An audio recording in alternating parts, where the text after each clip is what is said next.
Okay, here we are, my messy garage. I've got one RT shock installed. You'll notice that on the top end here the nuts face out towards the front, and on the bottom side the bolt faces out towards the front. So I don't know if that's for aesthetics or whether there's a purpose for that or not, I don't know. But I've got one RT shock in, real easy swap out as I imagine any other aftermarket shock would be. I did this without an ATV lift. I built some ramps for changing my oil last year for getting it elevated to drain into a pan, and I have a 2 2x8s or 10s there on the back wheel, which seems to keep the bike fairly level. And I've got 3 layers for my ramps here, and again that keeps the bike up high enough and level with the back to properly drain the oil and fill it and so forth. But back to the shock. So I still have the stock shock over on this side. I took the bolts out already, and I've noticed something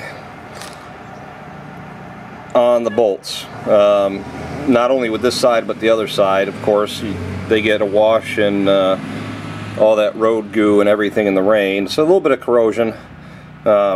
I don't think it's impacted the bolt any. I'm wire brushing these off as I go, and I don't expect any issues, but I'll probably order a set of these just to have them for each side. Next time I get in here I might as well replace them, but I'm just going to clean them off. They'll do the job and work just fine. But I've already got the bolts off. I got the ramps, and I was contemplating buying an ATV lift, and the more I looked at things I decided that I could make do with my floor jack and the ramps, and I've got some other support there ready as I need it, and as I have to let the Spyder down, you know, that bears a good portion of the weight along with the back wheel. It keeps her somewhat balanced. But all I need to do in order to get this shock out is to take some weight off the front suspension. So we're gonna back that off, and you can see that shock coming loose. That might be enough. And there's, whoops, one less stock shock, and then the RT shock goes in reverse. I don't know the torque values for these. I got to look it up in the manual. I just got them in there tightened down pretty good, I think. If I remember conversations, I don't know if there is a torque value, but I'm going to check on that, and maybe some members of the forum can chime in just to make sure they don't come loose. But that's as simple as a shock swap can be.